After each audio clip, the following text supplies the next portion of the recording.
அதிமுகவும் வேண்டாம், பாஜகவும் வேண்டாம். திடீரென திமுகவில் இணைந்தார் செங்கோட்டையன். அதிர்ச்சியில் எடப்பாடி. அதாவது அதிமுகவில் எடப்பாடிக்கும் செங்கோட்டையனுக்கும் இடையே சமீப காலமாக உரசல் அதிகரித்தது. இருவருக்கும் இடையே பேச்சுவார்த்தையும் நின்று போனது.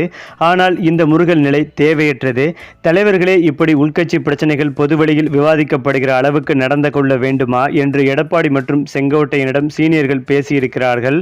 அந்த வகையில் இதனை செங்கோட்டையன் உணர்ந்தாலும் எடப்பாடி உணர்ந்த மாதிரி தெரியவில்லை. இந்த நிலையில் கட்சியின் மாவட்ட பொறுப்பாளர்கள் 82 பேருடன் காணொலி காட்சி வழியாக ஆலோசனை நடத்தினார். இதில் செங்கோட்டையன் கலந்து கொண்டார். ஆலோசனை கூட்டத்தில் பலரிடமும் பேசினார் எடப்பாடி. ஆனால் செங்கோட்டையனிடம் எதுவும் பேசவில்லை. மேலும் ஒவ்வொரு மாவட்ட பொறுப்பாளரிடமும் எடப்பாடி பேசியது போல செங்கோட்டையனிடம் எடப்பாடி விவாதித்திருந்தால் செங்கோட்டையன் கூலாகி இருப்பார். எடப்பாடி தன்னிடம் பேசுவார் என்றும் பேசினால் சகஜமாக பேச வேண்டும் என்றும் கொங்கு மண்டல குறிப்பாக ஈரோடு மாவட்ட அரசியல் பற்றி நிறைய விஷயங்களை பகிர்ந்து கொள்ள வேண்டும் என்றும் நினைத்திருந்தார் செங்கோட்டையன்.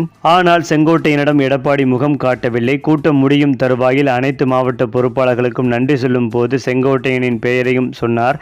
இதை தவிர செங்கோட்டையன் எதிர்பார்த்தது எதுவும் காணொலி காட்சி கூட்டத்தில் நடக்கவில்லை. இதனால் செங்கோட்டையன் அப்செட் ஆனார். மேலும் இது குறித்து வேலுமணியிடம் தனது ஆதங்கத்தை வெளிப்படுத்தி இருக்கிறார் செங்கோட்டையன். அப்போது ரிசப்ஷனுக்கு வாருங்கள், எல்லாம் நல்லதாக நடக்கும் என்றிருக்கிறார்.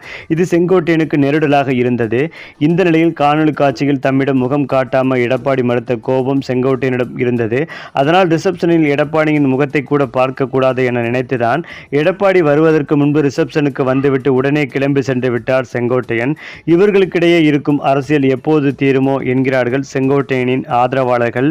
மேலும் முதலமைச்சர் மு.க. ஸ்டாலினை கடந்த மாதம் சந்தித்து அதிமுக சீனியர் செங்கோட்டையன் பேசியிருக்கிறார். அந்த சந்திப்பில் இருவரும் பரஸ்பரம் என்ன விவாதித்துக் கொண்டனர், எதற்காக சந்தித்தனர் என்பது பற்றி அறிந்து கொள்ள ஏகத்துக்கும் மெனக்கெட்டிருக்கிறார் எடப்பாடி பழனிசாமி. அதேபோல் ஓய்வு பெற்ற முன்னாள் உளவுத்துறை உயர் அதிகாரியின் உதவியும் கேட்டுள்ளார் எடப்பாடி. இதற்கிடையேதான் தனக்கு நெருக்கமானவர்களுடன் சென்னை கிழக்கு கடற்கரை சாலையில் உள்ள கெஸ்ட் ஹவுஸ் ஒன்றில் ஆலோசனை நடத்தியிருக்கிறார் செங்கோட்டையன். அந்த ஆலோசனையில் திமுகவிற்கு வந்துடுங்களேன், உங்களுக்கான அங்கீகாரத்தை திமுக உங்களுக்கு கொடுக்கும், நீங்கள் வந்தால் எனக்கு ரொம்ப சந்தோஷம்னு என்னிடம் சொன்னார் முதல்வர் என்று பேசியிருக்கிறார் செங்கோட்டையன். ஆனால் இப்போதைக்கு எந்த ஐடியாவும் இல்லை, காலம் எப்படி நகர்கிறதுன்னு பார்ப்போம் மட்டும் சொல்லிவிட்டு வந்தேன். திமுகவிற்கு போனால் அமைச்சர் பதவி கிடைத்தாலும் கிடைக்கக்கூடும். ஆனால் சசிகலாவும் தினகரனும் தேர்தலுக்குள் அதிமுக நம் கைக்கு வந்துவிடும். நீங்க தான் பொதுச் செயலாளர் அல்லது ஒருங்கிணைப்பாளர், அதனால் எந்த அரசியல் முடிவையும் எடுக்காதீர்கள் சொல்றாங்க. நானும் அதுதான் சரின்னு நினைக்கிறேன் என்று செங்கோட்டையன் மனம் திறந்து முதலமைச்சர் ஸ்டாலினிடம் பேசியிருக்கிறார்.